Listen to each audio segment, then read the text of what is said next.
The March for Life is just around the corner. 2 years after the overturning of Roe v. Wade, the fight for the preborn is far from over. We bring you now both Jeannie and Jennie to talk about the transition of leadership at the March for Life. Jennie and Jeannie, having both of you here is such a joy to see this transition from a great legacy coming out of the March for Life into this new era, post-Roe era, to really dive into where the culture is going and how life needs to be defended. I want to ask you both about this theme, life, why we march. Let's start with you, Jeannie. What does this theme mean to you? Yeah. So every year when we're choosing a theme, we really try to speak into what's happening in the culture because, of course, the March for Life is where all of the different pro-life groups come together, and really choosing a theme gives us a springboard to impact whatever's happening. Like, what are the most pressing needs? And perhaps not surprisingly, I mean, people are discouraged right now. That's our sense, at least, that we've had this massive victory of the overturn of Roe, but we've lost at the state in a number of these ballot initiatives.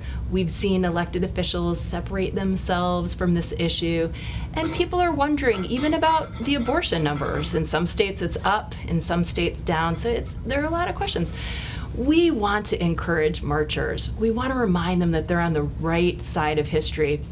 One of the best ways to do that is to return to the basics, kind of pro-life 101. Why are we pro-life? And then also, why are you pro-life? People's stories are so powerful, and for over 10 years at the March, we've had this hashtag for all of our social media endeavors, which is why we march.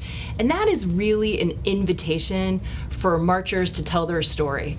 And every story is unique, and those stories are beautiful. And so that's really the hope with the theme. It's a beautiful personal witness. Well, Jennie, walking into this for you, what does that resonate with you, that theme? Would you have chosen the same?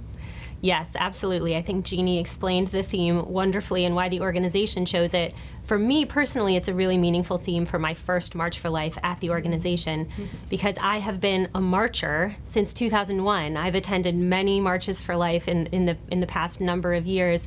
So I have a story about why I march and why I marched as a college student and a young professional, with my husband when we were newlyweds, with my children more recently. And I'm excited to keep telling that story and to hear the stories from every marcher because, as Jeannie said, every marcher has a story just like mine. Your hope in this theme is to renew energy and drive. And that, as you mentioned, is important now when you're seeing such a divided landscape and so many fronts that you have to fight on. How does that kind of create a roadmap for what you want to do next?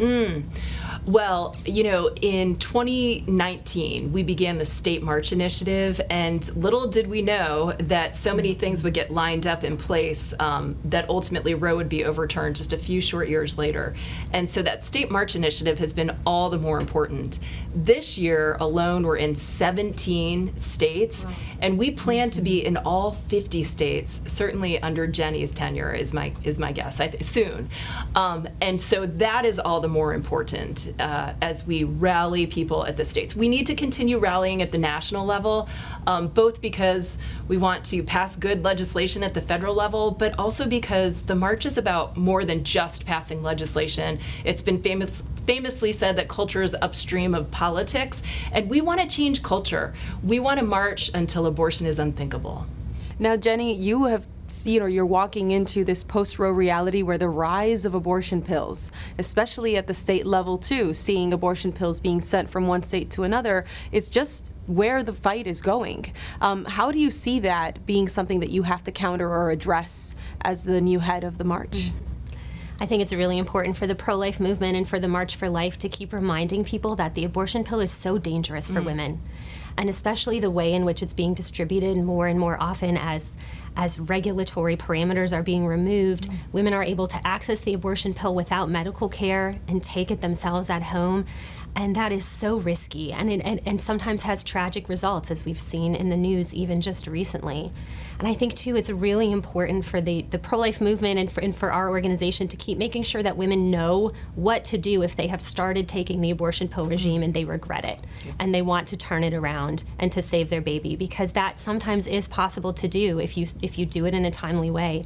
And some states are starting to push back against that and trying to outlaw making the abortion pill reversal regime available. And that is such a tragedy and also really dangerous for women. So I think that's something we're going to be talking about too. It's important to think about these stories and why women get abortions. And it's something that the March for Life has done very well under Jeannie's leadership, telling us about these women, the circumstances, and what we can do to help, what the pro-life movement really exists to do. I recently had a woman tell me about these silent surprise baby abortions. Moms, maybe of 2 or 3 children who get pregnant a couple of years down the line, maybe when their kids are in high school or middle school, and decide, this is just bad for my family, and they make the tragic decision of ending their baby's life. Research states that between 1/4 and 1/5 of American women who are already moms get abortions, and that number is only going up. What is going on here? Yeah, this is horrific, and it's so sad to hear. So I think at its heart is a misunderstanding about sort of our plans for life and our control sort of over our life, and a sad sort of reflection upon if things are just, a certain way and tidy, that my life will go a certain way. And I think perhaps one of the ways to counter this is some of the beautiful stories that we hear. I mean, even in my own family, my little brother was a surprise, and he's just like all of the kids in our family. I mean, just so special. And now as a father of 3 himself.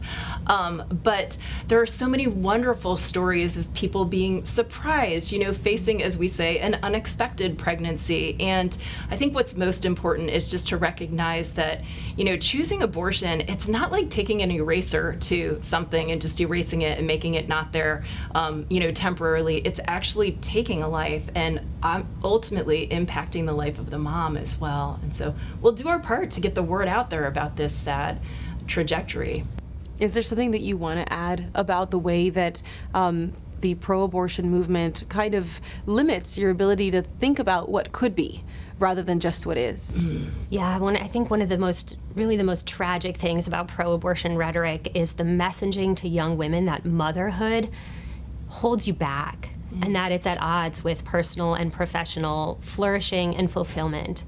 And that, maybe having 2 or 3 kids is okay, but if you have any more, then your life is going to fall apart.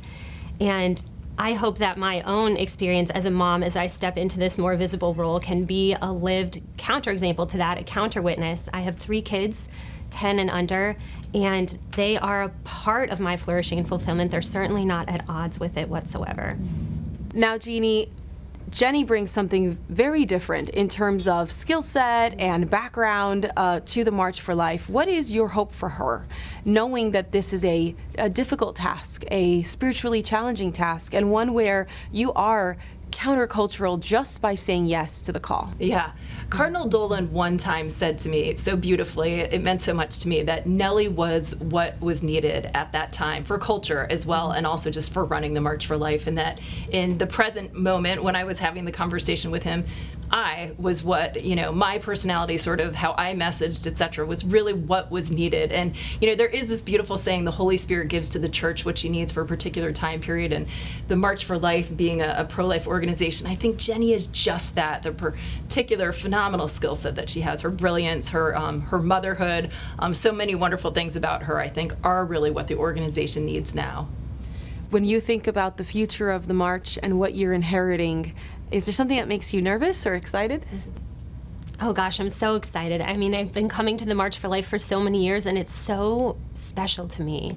And I have admired first Nellie Gray when I first started attending the March, and then Jeannie for so many years, have just watched her and admired her leadership of the March at the event itself and in the media and all the ways in which she has led in the pro-life movement. So I am honestly just floored that this call came to me, and I'm so grateful to Jeannie for trusting me and asking me to consider this, and to the Lord for opening my heart to saying yes to it. And I just am so excited and humbled by this opportunity. I really can't wait to get started.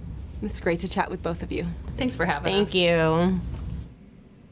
We are so thankful for Jeannie's leadership during the last 14 years, and we are so excited for Jennie as she embarks on a new career path.